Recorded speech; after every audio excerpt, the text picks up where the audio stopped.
So we're out on a lake today. Good recommendation for bass, and we caught some good fish. Conditions laid out really calm, it's high sun, and there's no mapping on the lake. So we're looking for some offshore structures, and we ran across a mid-lake hump. It lies about out there. And as you can see, there is no base map for this particular lake, but you can see 2 waypoints, and that's where I went over a main lake hump. So custom mapping is built for situations like this, and even where you do have map, where you want to improve upon an existing map, you can use AutoChart Live that comes prepackaged with your Humminbird unit to build a high resolution 1-foot contour interval lake map. You can also add additional information to that lake map, such as bottom hardness information or even vegetation overlays, and that's built into the sonar logs. But today I really just want to go through the process of surveying this hump to show you how easy it is to build a custom lake map on a small spot, which certainly can be extended to an entire lake if a lake wasn't mapped. So this is a Humminbird Solix 15, but AutoChart Live comes prepackaged in throughout the Helix product line as well. And I should first explain, why do I have 4 different screens up here if my main goal is to do surveying, which you would think mapping is the most important information, which it is. But at the same time, I like these different sonar technologies to help define the structure that I think I'm seeing. So this is kind of ground truthing, if you will, what is going to be appearing here on the map, especially when it comes to bottom hardness information. And I'll show that when we go over that hump. There's a definite transition zone from hard to soft bottom, and that should be reflective in the bottom hardness information as well. So not only will I get a 1-foot contour interval accurate map, but I'll also know where the hardest spots on that particular structure are, and that can be a big deal for different fishing situations. So first thing I'm going to do is go ahead. I have my active pane set to mapping. That's the first thing. So when I go into menu, that means that any menu function is going to relate specifically to cartography. AutoChart Live comes in at the top. Now I can either use touchscreen or the button functionality. I hit the checkbox there, and then here's my options. So record is currently off. I'll turn that on. AutoChart Live, that means that it's visible. So had I AutoChart Live this lake, I would already see that mapping. And I should note that I have AutoChart Live saving to a ZeroLines card in here. So one of my SDs is the Lake Master map, which doesn't have this one charted. The other one is the ZeroLines card, and that's where I'm recording all my sonar log data to. So back to the menu over here. Hardness layer, I currently have that set to 50%. So that's just an opacity function. I can scale that up or down based on what I want to see with my eye. So we'll go 50%. That means that it's 50% opacity. I should be able to see through to the underlying contour lines. And I have bottom hardness selected. If I wanted to see vegetation, I would simply select vegetation, and that would show me transition lines between weeds, vegetation, grass, however you want to refer to it. So there's bottom hardness information. I'll go up here, toggle that on. Now when it comes to surveying, I'll hit the exit button to get out of there.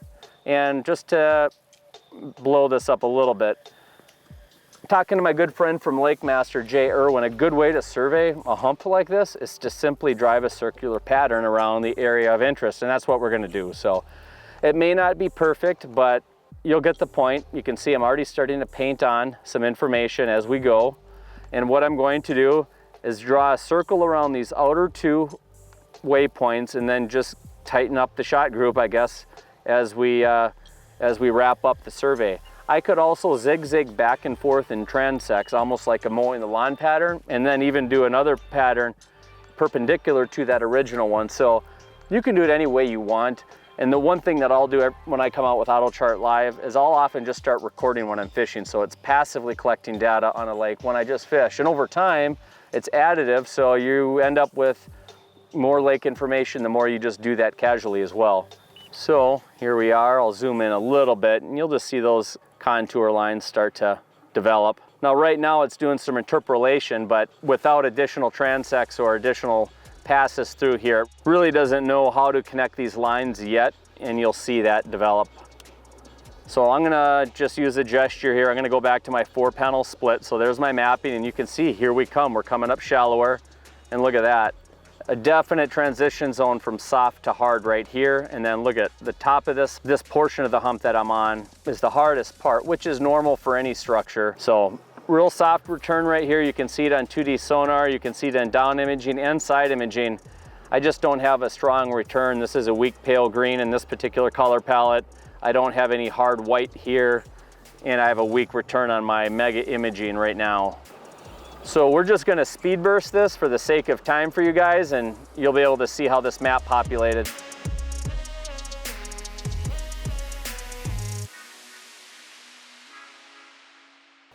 All right, there we go. We have a nice custom map of this main lake structure. I have 2 high points right there, topping off about 15 feet. And from the sonar imagery, I know that that's the hardest bottom area.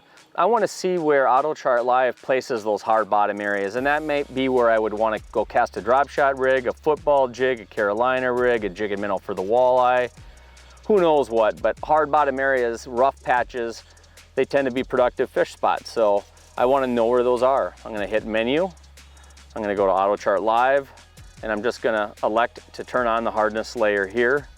And there's different parameters that I can select, so there you go. Pretty much covering up that 15-foot crown is the blue color right now. And I can change that color to a different color. I can change the opacity of this color, so I can manipulate that for my own eye. But based on the sonar logs, that's where the hardest bottom is. You can tweak the settings there too under AutoChart Live. If I go to hardness options, I can choose what qualifies as a hard bottom or a soft bottom just by manipulating my minimum hardness or maximum hardness information. And I can change my hardness color. And there's a little patch of hard there as well, you know, and that information, if I'm on the bow, is worth knowing so I can cast exactly to those spots. Now I'm casting to a spot on the spot. Not only is there a contour change, but there's a hardness change. That's an additional level of information you can't get with any current over-the-counter product or off-the-shelf cartography product.